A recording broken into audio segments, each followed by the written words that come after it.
Welcome to NTD News Today. I'm Kevin Hogan. Let's take a look at our top stories.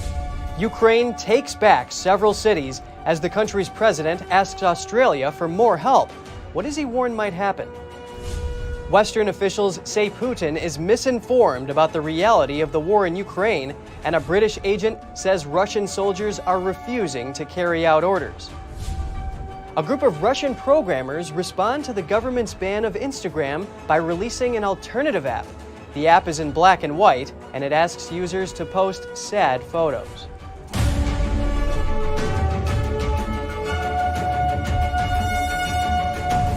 Ukraine has recaptured several cities, but the fighting isn't over. Italy's prime minister says Russian leader Vladimir Putin told him it isn't the right time for a ceasefire yet. NTD's Jessica Beatty reports. Ukrainian forces have retaken the town of Sloboda, seen in this video posted to social media. It's vital to Ukrainian efforts to break the Russian encirclement of Chernihiv. Ukraine also recaptured Trostianets in the northeast, or what's left of it. Russian forces controlled it for a month. A local saleswoman says she and some small children spent 30 days in the basement hiding from shelling. The children are shaking. They ask, when will we go to kindergarten? When will we go to school? They don't understand what has happened. Over the past week, Ukrainian forces have recaptured towns and villages on the outskirts of Kyiv, broken the siege of the eastern city of Sumy, and pushed back Russian forces in the southwest. Meanwhile, in the country of Georgia, the leader of breakaway region South Ossetia says they will soon take legal steps to join Russia, calling it their historical homeland. Moscow recognized the territory as independent after fighting a war with Georgia in 2008. Meanwhile, Ukraine's President Volodymyr Zelenskyy spoke to Australian lawmakers Thursday. He asked for more help to fight Russia, including armored vehicles and tougher sanctions. If we don't stop Russia now, if we don't hold Russia accountable, then some other countries of the world who are looking forward to the similar war against their neighbors will decide that such things are possible for them as well. In the United States, President Biden Wednesday announced another $500 million in direct aid to Ukraine. Russia says it's carrying out a special operation to disarm Ukraine and oust dangerous nationalists. Western countries call it a pretext to invade. Italy's prime minister says Russian leader Vladimir Putin told him conditions are not yet in place for a ceasefire in Ukraine. Talks are set to resume Friday by video. Jessica Beatty, NTD News. The Ukrainian army is capturing Russian military hardware, and servicemen say they plan to repair the weaponry for use against Russian forces. The Ukrainian army is showing off what they say is captured Russian military hardware, including tanks, a motorized anti-aircraft launcher, and multi-purpose armored tracked vehicles. Today, our warriors try to repair this machine because in future, we have a hope that this war machine can be useful for Ukrainian army. Some of the weaponry was apparently abandoned on the road near Kharkiv, one of the hardest hit cities in Ukraine. Other weapons were found in a village east of Kyiv after Ukrainian troops regained control of the region. Many of the captured tanks were just sitting there without fuel. You can see that the guy was shot into his temple. He was simply shot for nothing. He had no connections with the army, had no connections with the military, but for some reason, Russian occupants did not like him. Ukrainian troops are fighting close to major cities with an advantage of supplies, while Russia continues to send military forces into Ukraine, where there is a risk of running out of ammunition and fuel. Analysts say the Ukrainian army has seized at least 117 tanks, compared with some 70 lost to Russia. But it's unclear how many of these tanks will be put into further service. President Biden is set to announce the release of 1 million barrels of oil a day for the next 6 months from the Strategic Petroleum Reserve. The White House says it will help bring down gasoline prices. Biden's aim is to try to bring down gasoline prices that have soared in recent months, particularly after Russia's invasion of Ukraine. The White House also says the Defense Production Act will be authorized to support the production and processing of minerals and materials used for large-capacity batteries such as lithium, nickel, cobalt, graphite, and manganese. The White House describes the scale of the release of oil from the Strategic Petroleum Reserve as unprecedented. It says the Department of Energy will use the revenue from the release to restock the SPR in future years. The Kremlin expressed regret and concern over U.S. officials' reports that the Russian president is being misinformed by advisors about his military's performance in Ukraine. The White House and European officials said Putin's advisors were too scared to tell him how poorly the war in Ukraine is going and how damaging Western sanctions have been. Russia's invasion of its neighbor has encountered stiff resistance from Ukrainian forces who have recaptured territory, even as civilians are trapped in besieged cities. We have information that Putin felt misled by the Russian military, which has resulted in persistent tension between Putin and his military leadership.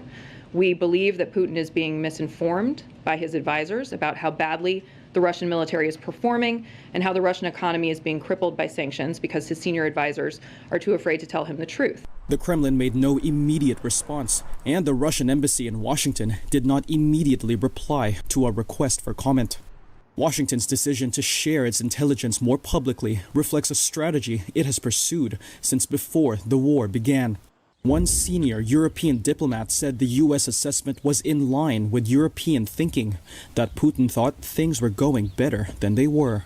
That diplomat also said there were no indications for now that the situation could foster a revolt among the Russian military, but he called the situation unpredictable.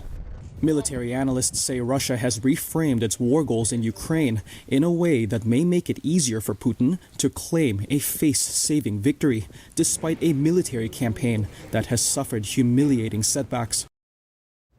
Russian President Vladimir Putin has misjudged the situation in Ukraine. That's according to Jeremy Fleming, who is head of British spy agency GCHQ. Fleming made the remarks during a visit to Canberra, where he also said that Russian forces are refusing to carry out orders. We've seen Russian soldiers, short of weapons and morale, refusing to carry out orders, sabotaging their own equipment, and even accidentally shooting down their own aircraft. And even though we believe Putin's advisors are afraid to tell him the truth, what's going on and the extent of these misjudgments must be crystal clear to the regime.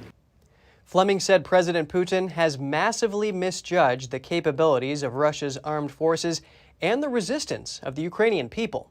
He also said Putin underestimated the resolve of the West, which has punished Moscow with sanctions. On the role of China, Fleming said there are risks for both Russia and China if the two countries align too closely on the Ukraine conflict. Prime Minister Boris Johnson last week directly confronted Chinese leader Xi Jinping over Beijing's stance on the conflict. The British spy agency gathers communications from around the world to identify threats to Britain and has a close relationship with the U.S. National Security Agency. Air-to-air refueling operations are demanding enough, but it's even riskier when it happens a few minutes away from the Ukrainian border. The French refueling aircraft Phoenix took off from its base in southern France for a routine operation as part of France's commitment to NATO. On the menu, tons of fuel to feed the fighter jets patrolling the skies on the eastern border of the NATO alliance. On the right of the Phoenix, a French plane carefully approaches a basket that will deliver 2.5 tons of fuel. In-air refueling allows jets to stay in flight for long periods of time without having to land to fill up, and different types of planes require different ways of delivering fuel. The mission was taking place as part of NATO's enhanced air policing to secure the skies over Baltic allies. Joining us now is U.S. Representative Pat Fallon of Texas. He details his recent trip to Ukraine and contrasts the crisis at the southern border with Ukrainian refugees being allowed into the U.S. Yes, we went to Poland, Moldova, Romania, and we spent a brief amount of time in Ukraine on the Romanian-Ukrainian border. And it was very eye-opening. First of all, you have a refugee crisis. You have a humanitarian catastrophe really on our hands, or potential catastrophe, where you have 10 million folks that are really on the move. 6 million are displaced in Ukraine, and then 4 million have left the country. Poland has absorbed, Kevin, 2 million people in about a month's time, and there are no major refugee camps because the Polish people have opened up their homes to the Ukrainian refugees. So has Moldova, a country of only 2.7 million. They've absorbed 15% of their population, 400,000 Ukrainian refugees. And Romania has done that as well. Our troops on the ground, we visited one of our airborne divisions and the commander there, and they know what they're there for. They know what their mission is. They're the best military in the world, so that was heartwarming. Well, and speaking of your time on the ground there, can you tell us more about your interaction with the refugee mother and her teenage daughters? Yes, there was a processing center where sometimes the refugees stay for a few days before they get paired with a Polish family, and it was incredibly touching. The mom's probably in her 40s. She had a 17 and 13-year-old daughters, and the 17-year-old spoke pretty good English, and we were just visiting with her and said, "Are you in communication with your father?" And she said yes, so we talked to him every day, and we asked how he's doing, and he's on the front lines. They don't know if he's going to survive until tomorrow, and that just brought her to tears. And then we gave them just something a little, we gave them some money to help them out just personally, out of pocket, because you're compelled to help. President Biden has said that he plans to take 100,000 Ukrainian refugees into the United States. You said this is not enough. Do you think if the United States takes more, we will still be able to reunite them with their families in the end? Yes, because there's a big difference between what's happening on our southern border with Mexico and the crisis in the Ukraine. These are war refugees. These are people that have a very positive outlook, and they're very favorable to the United States, and they have every intention of returning home. Now, as we know, not everybody goes home, but they are only willing to come here if they come here legally. And if we offer up our hearts to a few 100,000 more, I think that we would show leadership in the world, and it is a humanitarian crisis due to no fault of their own. They're war refugees, not economic migrants. And for those Ukrainians that stay, quite frankly, I think they would become great Americans because they are yearning for liberty and justice and freedom. They're highly educated as well for the most part. A group of programmers in Russia is planning to launch an alternative version of Instagram after the Russian government banned the app. They're calling it Sadgram, and it asks users to post sad pictures. Here are the details. A black and white melancholy alternative to Instagram may launch in Russia this week. Its creators say the app is to express sadness at the loss of popular services such as Instagram in Russia. They call it Grustonogram, or Sadgram in English. In the beginning, it was just a joke, like, let's do this for fun. It could be funny. But the joke obviously got out of control. And now everybody knows about our joke, or almost everybody. The Russian government shut down access to Instagram on March 14th and accused its parent company Meta of extremist activities. This affects around 80 million users in Russia. The creator of Grustonogram says his team drew the concept in a day or two and made the design in 4 to 5 days. It was a seriously good thing that we could show to others so that they could at least appreciate our prank itself first, and secondly, the quality of our prank.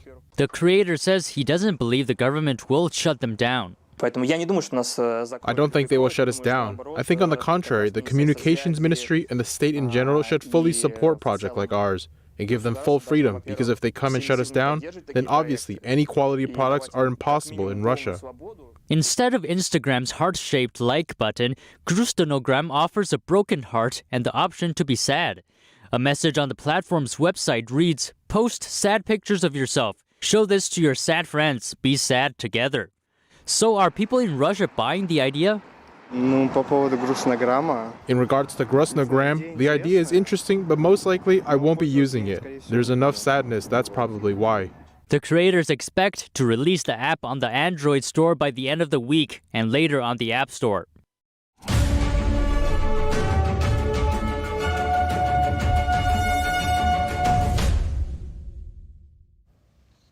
The World Health Organization has unveiled an updated plan for COVID-19. It says that if the plan is implemented rapidly and consistently this year, it will allow the world to end the emergency phase of the pandemic. It's the third plan from the WHO on COVID-19 and includes 3 scenarios on how the virus might play out over the next 12 months. A base case, best case, and a worst case. Some of its main goals include reducing infections and diagnosing and treating the virus effectively to reduce deaths. The organization's Director General said the world now stands at a pivotal and dangerous moment in the fight against COVID-19, adding it's impossible to predict exactly how the virus will evolve. He says they know that new variants will arise and even intensify, though he points out that they can look to the future with a sense of hope and can end the pandemic emergency through their actions. The WHO director outlined the most likely scenario. Based on what we know now, the most likely scenario is that the virus continues to evolve, but the severity of disease it causes reduces over time as immunity increases due to vaccination and infection. Periodic spikes in cases and deaths may occur as immunity wanes, which may require periodic boosting for vulnerable populations.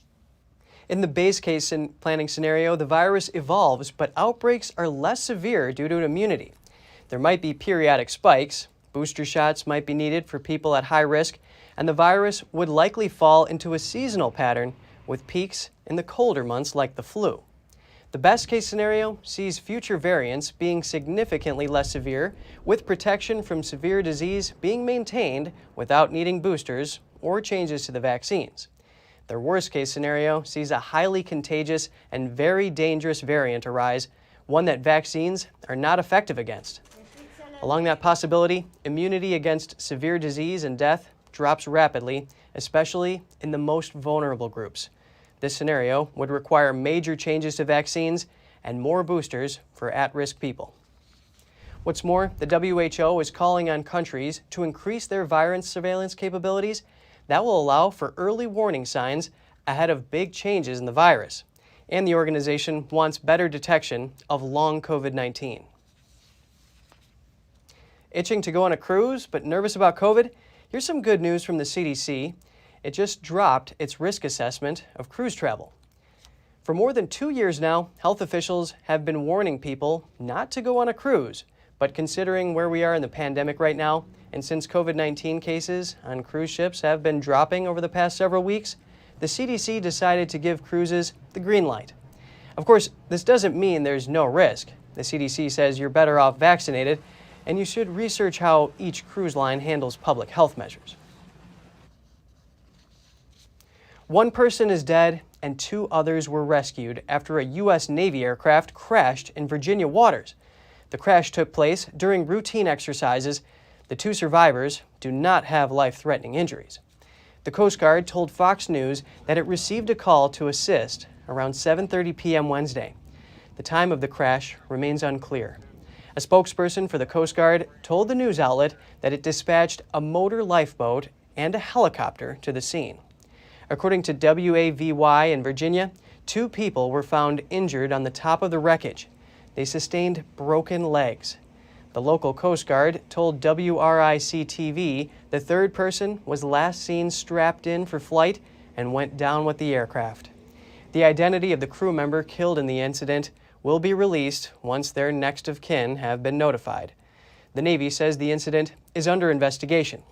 A spokesperson for Virginia Governor Glenn Youngkin said his office is monitoring the situation. Kentucky lawmakers have approved a new law banning most abortions after 15 weeks of pregnancy. It also restricts access to medication abortion and makes it more difficult for a minor to get one. The House passed the bill Tuesday, 74-19. The Senate also voted Tuesday, 29-0. The legislation now heads to Governor Andy Beshear's desk. He has not committed to supporting the bill, but if he vetoed it, the legislature would likely override him. Hillary Clinton's 26th campaign and the Democratic National Committee are in hot water after federal officials found they violated rules on reporting expenditures. The Federal Election Commission has fined the Clinton campaign and the Democratic National Committee, or DNC, for not accurately describing payments made to the Perkins Coie law firm. Under federal law, political campaigns must report the name and address of each person they pay more than $200 per year and define the purpose of the payment. federal officials ruled that the DNC paid more than $1 million to Perkins Coie. The law firm then funneled the money to Fusion GPS for opposition research on the Steele dossier, which became the catalyst for the Russia hoax. Clinton's campaign reported that the money was used for legal services. Some cities and states across the nation have been taking a softer stance on crime over the past few years.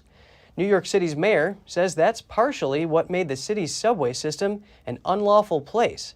NTD's Arian Pastar has more from Manhattan. Riding the subway can cost you a lot of money, especially in an expensive city like New York. And poor people are affected the most, so some decide to not pay and jump the turnstile instead. And the city stopped prosecuting fare evasion in order to create a more equitable environment. But the mayor says there are better ways to do that. There's a way to get on the subway system if you don't have enough money to pay your fare.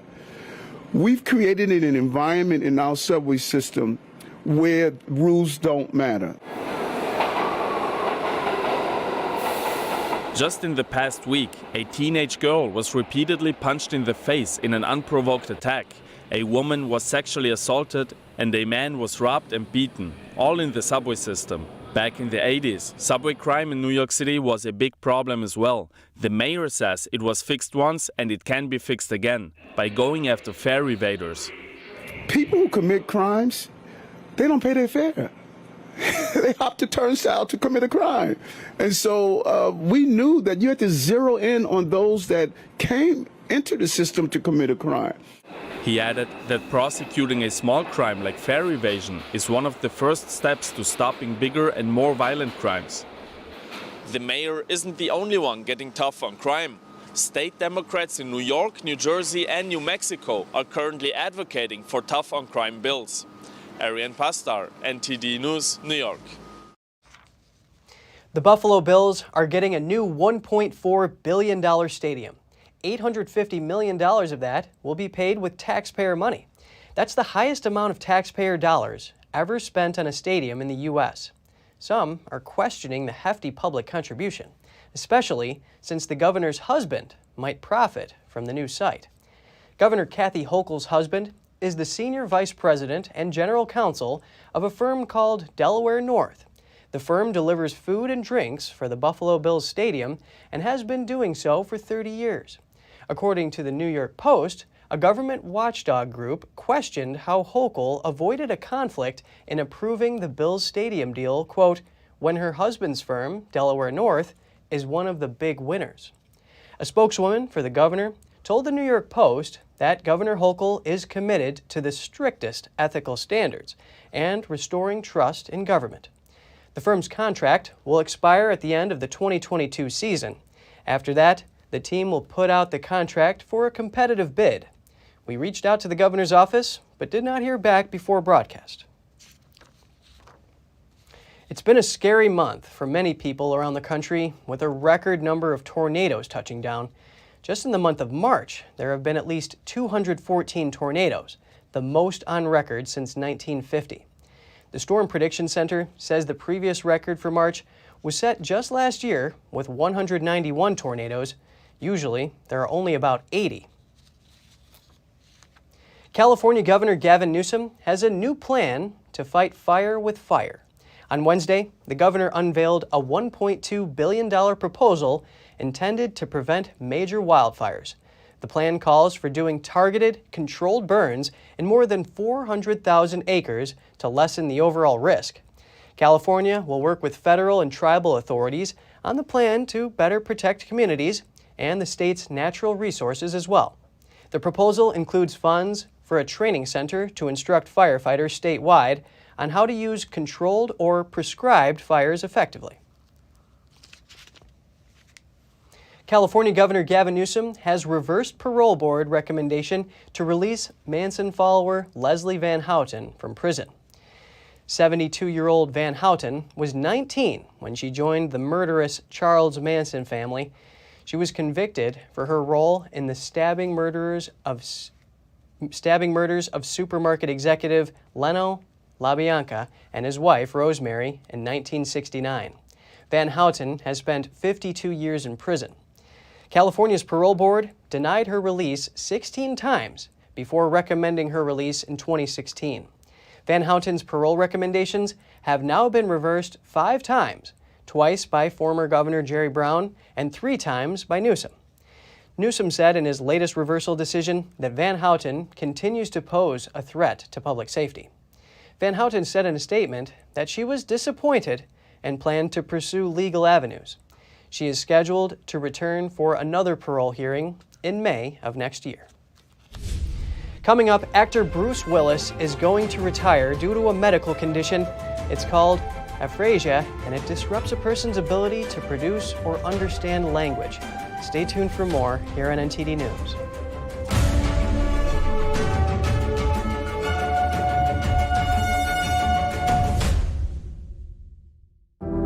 Secure, the true solution for your digital privacy and security. Secure is a private and secure messaging and email solution hosted in Switzerland, using military-grade encryption and Swiss privacy laws, giving you true privacy. Secure is 100% private and does not collect or sell any of your personal data. Secure's Helix technology connects you securely to our Swiss servers without the need of a VPN, guaranteeing privacy and security for all your communications. Secure Messenger doesn't require your phone number or any personal data that hackers target. Chat by Invites allows you to chat privately and securely with anyone outside of your secure network without the need for others to download Secure. Secure Send offers you a private and secure way to email anyone outside of Secure. You won't find this level of privacy or security on any other email or instant messaging application. Visit secure.com. Regain and protect your privacy today. Hello, I'm Mike Lindell, CEO of MyPillow. Retailers, shopping channels, and now even banks have tried to cancel myself and MyPillow. Well, during these times, your support has meant everything to us. So my employees and I want to personally thank each and every one of you by passing the savings directly on to you. We're selling the best products ever for the best prices ever. For example, we have my standard size MyPillow, regularly $69.98, now only $19.98 with your promo code. Or you can get custom fit with my premium queen size MyPillows, regularly $79.98, now just $29.98. Or my king size, regular $89.98, now just $34.98. So go to mypillow.com now and use the promo code on your screen, or call the 1-800 number below to receive this exclusive offer. If you do it right now, I'm going to include a free gift with your purchase. Thank you and God bless.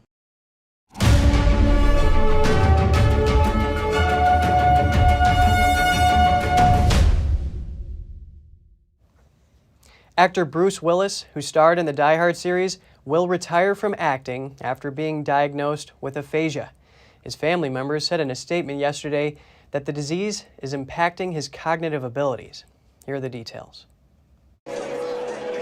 Bruce Willis's daughter posted on Instagram on Wednesday. She said Bruce has been experiencing some health issues and was recently diagnosed with aphasia. She said he will be retiring from his acting career as a result. Aphasia is a little-known condition that has many possible causes. Aphasia is a disorder of language. So it's a disruption to the language system. So it can affect people's ability to produce language or their ability to understand language. Cognitive scientist Brenda Rapp at Johns Hopkins University says the most common cause of aphasia is a stroke, but there are also other causes. Anything that can damage the brain, depending on where the damage is, can result in aphasia, can affect the language system. So it could be a head trauma, it could be a neurodegenerative disease, it could be brain surgery, depending on where it takes place in the brain. Dr. Mario Mendez at UCLA explains what it's like for aphasia patients. I asked him to open his mouth, he couldn't do that, to point, to understand simple sentences, he just didn't get what I was saying. Whereas the other type of aphasia, they do understand for the most part, but they can't answer you. They struggle, can't talk, difficulty now, that kind of thing. But there are still ways to treat the disorder. Some medications are tried, but by and large, good speech therapy is the way to go. And it's tailored to the type of aphasia.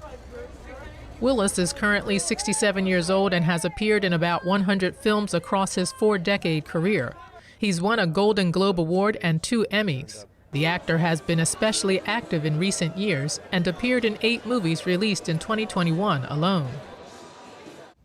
The Academy of Motion Pictures, Arts and Sciences says it has initiated disciplinary proceedings against Will Smith. The organization's Board of Governors is reviewing Smith's violations of its standards of conduct. The proceedings stem from an incident Sunday night when Smith hit Oscar host Chris Rock in the face after the comedian made a joke about the actor's wife, Jada Pinkett Smith. According to the Academy, Smith was asked to leave after that, but he refused. He went on to accept an Oscar award for Best Actor. Rock's co-host, Wanda Sykes, has publicly stated Smith should have been escorted from the ceremony. Others have expressed the same sentiment, and the Academy said in a statement it could have handled the situation differently. Smith could face suspension or expulsion from the Academy. In the statement, the Academy apologized to Rock and thanked him for his resilience in that moment. Rock addressed the incident for the first time Wednesday night at his first stand-up performance since it happened. He told the crowd in Boston he's still processing it and will talk about it at some point in the future.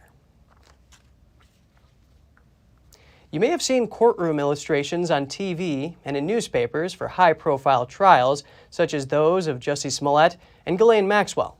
Cameras are still banned from federal courts here in the U.S., but many state courts do allow cameras in some capacity. The courtroom sketch artist was once a vital resource for almost every news outlet, but now they're becoming harder and harder to find. NTD speaks to one of the last remaining courtroom illustrators in Chicago.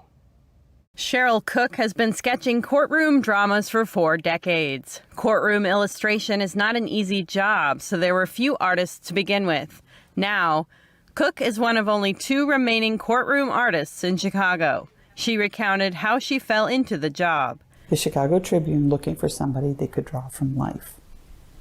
Evidently, that's a skill set. I had no idea. They said it's difficult to find people who can just draw somebody that's moving around in the room. They're not sitting for you. They're not posing. With a degree in design and illustration, Cook got an interview to draw someone wandering around. She did it, and they liked it, and the rest is history. In the beginning, Cook had no clue what the newspaper wanted, but she learned and eventually mastered the craft. If somebody's doing an opening statement, they want it covered. If somebody that is a very high-profile person that's well-known, they want that. Or if the story is about what the judge's verdict is going to be, they want the judge. It comes down to really just pretty simple, just understanding the court process and knowing what is happening and what's critical. Courtroom illustration requires speed and accuracy, but Cook loves the challenge. You've got to be fast and kind of have a good memory for what you saw. You almost do an imprint on your memory of what you're looking at so that you can fill in some of those little holes in the few minutes you get after this is all over and everybody's filing out of the room. You've got to be able to put it down and still get it before a camera. There are days when you're on and everything you put down is so accurate, so well done that you have to go out of there feeling good about yourself. Not only does Cook feel gratified by her work, but she also enjoys seeing the legal system at work. It's fascinating to watch the legal process, to see that it does work. In the digital age, people may question what an artist can do that a camera cannot. I can actually discern what's happening. I can take a temperature that a camera can't.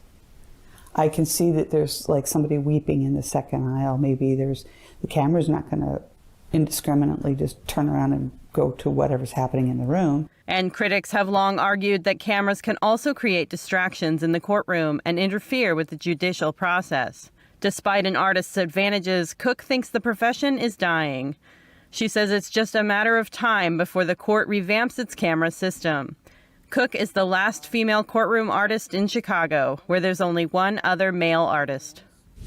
Just ahead, a Chinese court has deferred its verdict on Australian journalist Cheng Lei following a closed-door trial in Beijing. Find out more after this short break.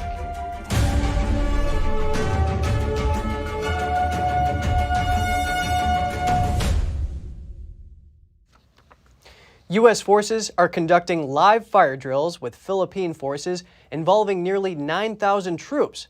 The maneuvers are in preparation for battle and include aircraft assaults and urban warfare.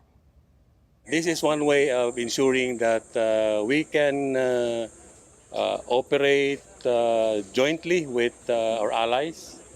And as I've mentioned in the opening ceremony 3 days ago, I mentioned that security is always a shared responsibility.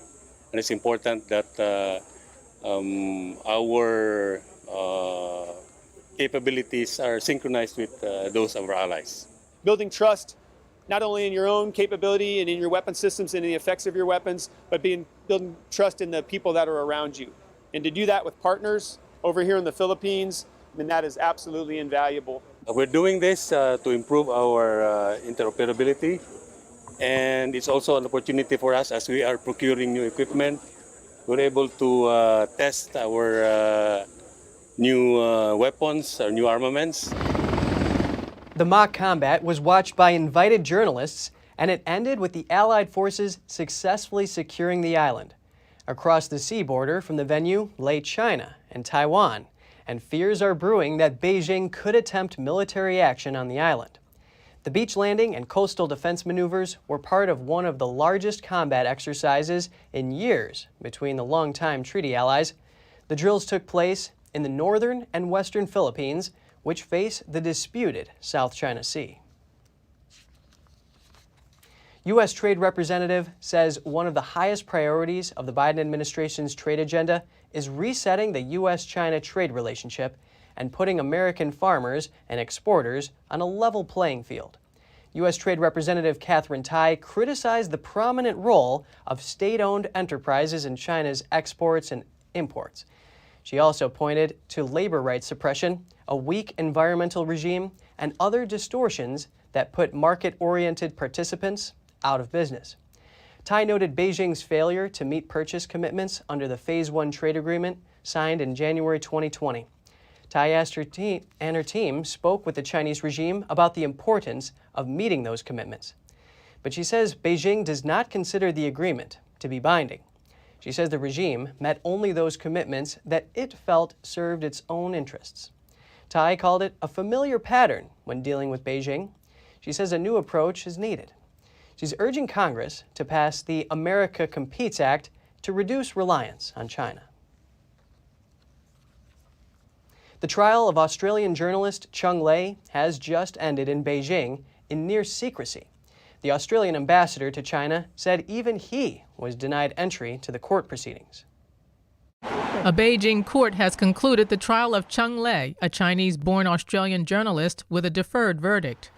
Prior to the trial, court officials barred Australian Ambassador Graham Fletcher from observing the proceedings.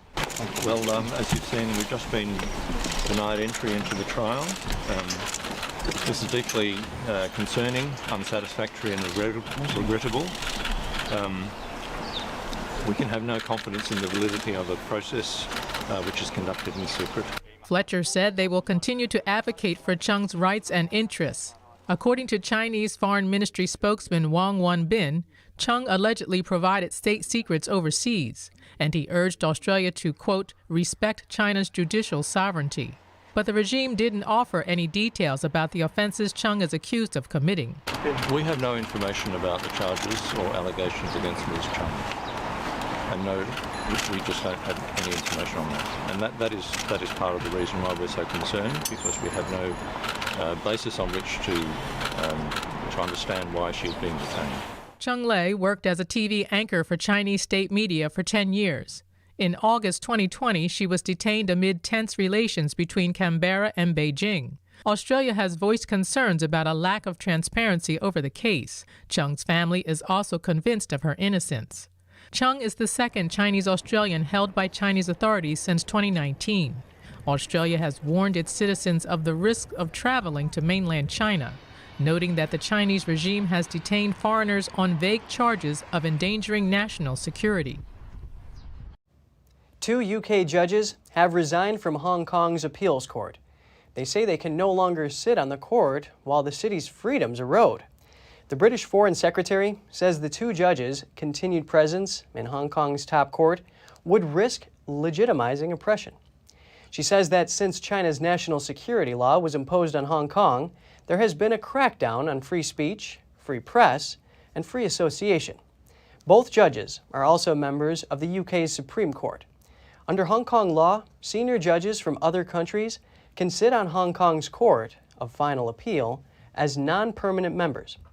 8 of the 12 overseas judges currently there are British. The other British judges there do not sit on the UK's Supreme Court. It is unclear if they will also resign. The Justice Department unsealed charges against a Chinese national accused of spying for the Chinese regime. The man is alleged to have spied on at least 35 people in the U.S. His activities were part of Operation Fox Hunt. That's a Chinese Communist Party initiative to forcibly bring Chinese dissidents back to China or to force them into paying financial settlements to the regime. The U.S. Assistant Attorney General says the defendant also enlisted others in the U.S. to help with his spying operations.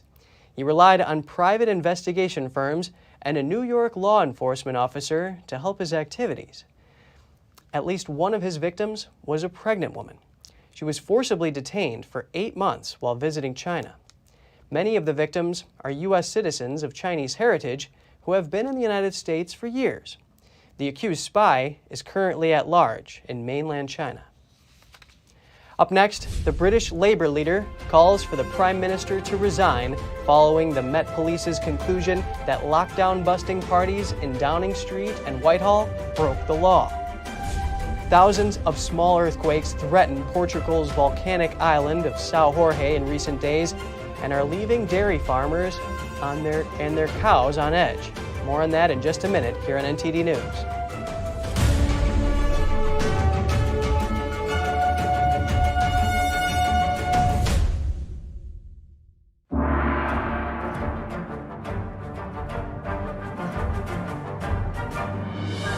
The performance was enchanting. I feel better about the world. I feel uplifted. It touches you. It really does. The expertise of the dancers was really, really strong. To know that it was live music was really fantastic. We didn't want to miss this. Make sure you see it. Have to come. Life-changing. Coming to Stamford Palace Theater and NJPAC from March 31st. Oh, hey, doesn't it feel like there's communists everywhere? In fact, the Chinese Communist Party has been subverting America from every angle. So whether it's compromising our politicians, controlling Hollywood, manipulating Wall Street, or infiltrating our schools, they have stopped at nothing to take down America. And I believe that in order for us to not become like China, we need citizens who know the truth. So go on over to GetEpic.com, stay informed with a subscription to the Epic Times, and you will get instant access to this infographic.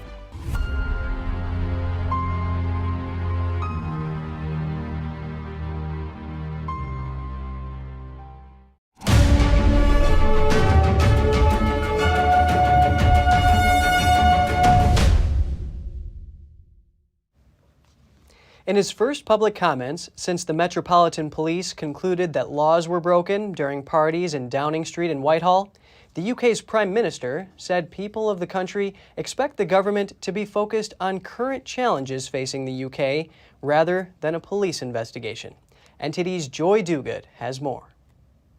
During the Prime Minister questions, Boris Johnson first expressed his thanks to Donna Ockenden and her team for the Maternity Services Inquiry Report. Every woman giving birth has the right to a safe birth, and my heart therefore goes out to the families for the distress and suffering that they've endured. Attention then turned to Partygate, as Labour leader Sir Keir Starmer suggested the Prime Minister should resign for misleading the House by denying allegations of wrongdoing at the parties during England's lockdowns. He told the House no rules were broken in Downing Street during lockdown. The police have now concluded there was widespread criminality. The ministerial code says that ministers who knowingly mislead the House should resign. Why is he still here? But the Prime Minister swept the question away, saying the government would focus on its job now of tackling the cost of living crisis. An initial round of 20 fixed penalty notices were issued as part of Scotland Yard's investigation into a series of gatherings in 2020 and 2021. Joy Duguid, NTD News. Covered in lush green pastures, Portugal's mid-Atlantic archipelago is a cow's paradise. But thousands of small earthquakes have been rattling the volcanic island of São Jorge in recent days and are leaving dairy farmers on edge. NTD's Andrew Thomas has the details. Grazing cows can be spotted in every corner of São Jorge. Here, milk production represents 70 to 80% of the island's economy. But 14,000 earthquakes have hit the island since March 19th. In São Jorge's more than 200 dairy farmers are scared of the impact on their cattle and pastures.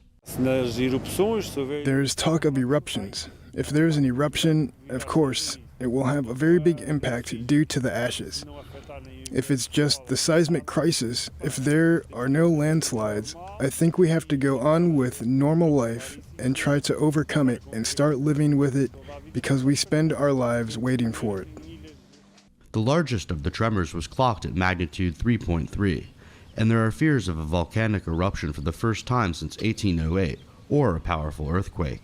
The Seismovolcanic Surveillance Center raised the island's volcanic alert last week to level 4 on a scale of 1 to 5, meaning there is a real possibility the volcano could erupt.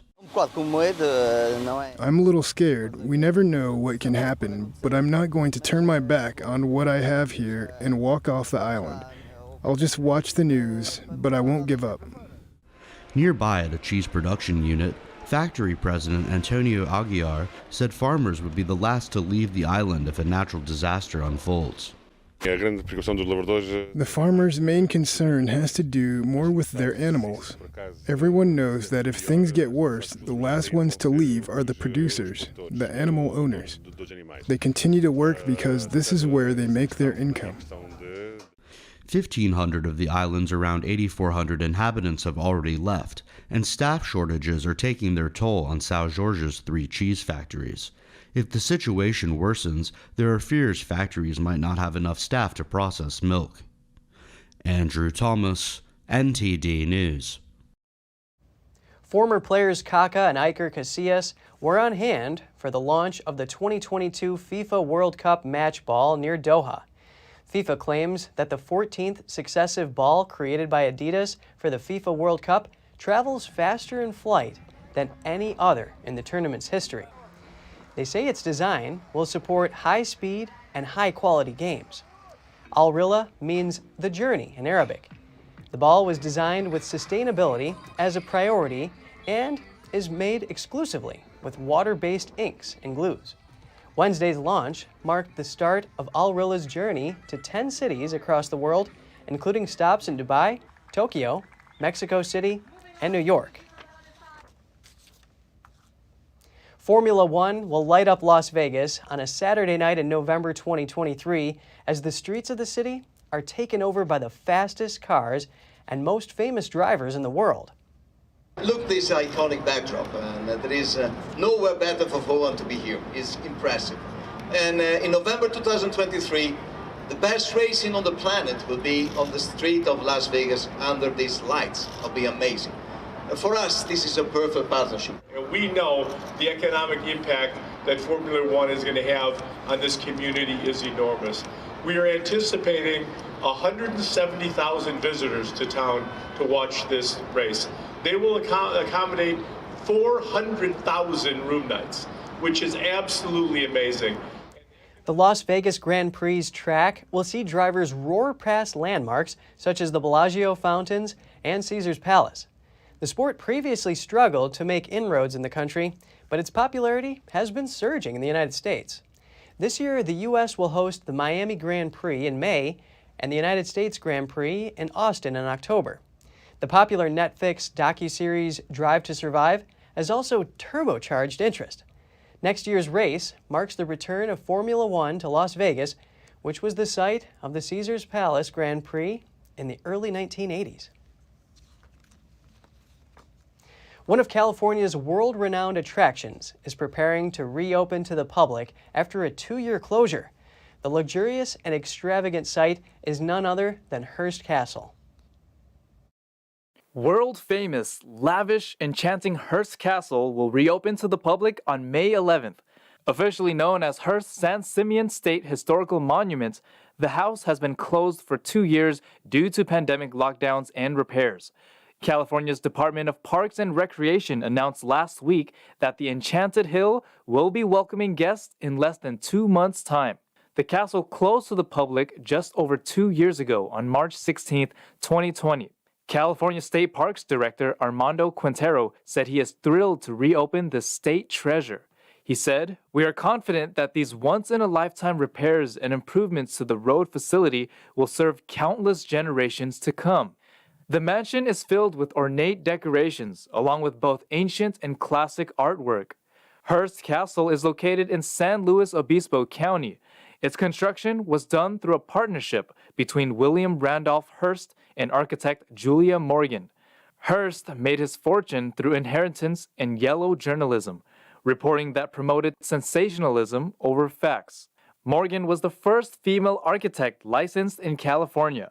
State Parks will offer a Julia Morgan tour in honor of the 100th anniversary of the castle's construction, albeit delayed by 2 years. While Earth's volcanoes are spewing lava, scientists say Pluto had much cooler volcanic eruptions. A new study reveals the dwarf planet has giant ice volcanoes that were active as recently as 100 to 200 million years ago. The discovery was made during NASA's New Horizons mission. Researchers point to a region of Pluto largely made of bumpy ice and filled with volcanic domes. One volcano is similar in volume to one of Earth's biggest volcanoes in Hawaii. Still, researchers say the volcanoes on the frigid planet look nothing like what they have already seen in other parts of the solar system. They believe when Pluto's volcanoes erupted, a cold mixture of ice and water flowed out like toothpaste onto the planet's surface. NASA released a new image from the Hubble Space Telescope, one of the most distant single star it's ever observed. Nicknamed Earendel, it's glimmering 28 billion light-years away. The star could be between 50 to 500 times more massive than our Sun and millions of times brighter. Scientists say it's the oldest detection of a star yet. They estimate that it was created 900 million years after the Big Bang. The observation could help astronomers investigate the early years of the universe. A study detailing the findings was published in the journal Nature.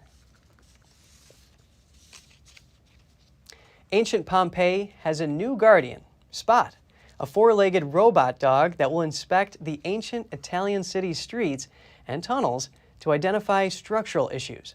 The robot, designed by U.S. firm Boston Dynamics, will patrol Pompeii at nighttime to inspect the smallest of spaces and gather data for planning interventions to fix safety and structural issues. Equipped with a 360-degree camera, it will also protect the ancient city streets from illegal relic hunters who cause structural issues to the ruins by digging tunnels. Pompeii will also have its own eye in the sky, a flying laser scanner capable of autonomously conducting 3D scans of the ruins, helping Spot carry out its tasks.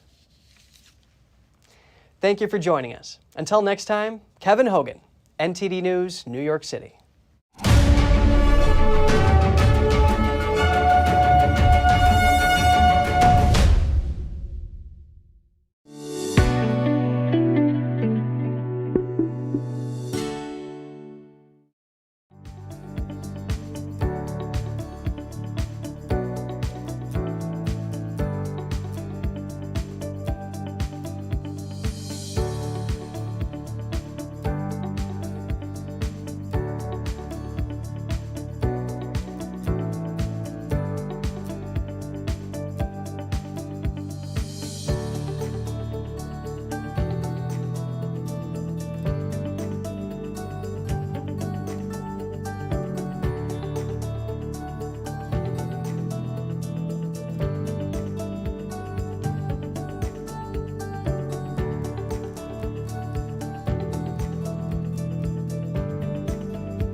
Thanks for watching us on YouTube. Did you know YouTube only keeps selective videos on its platform? So if you want to make sure you get the full picture, just subscribe to our newsletter.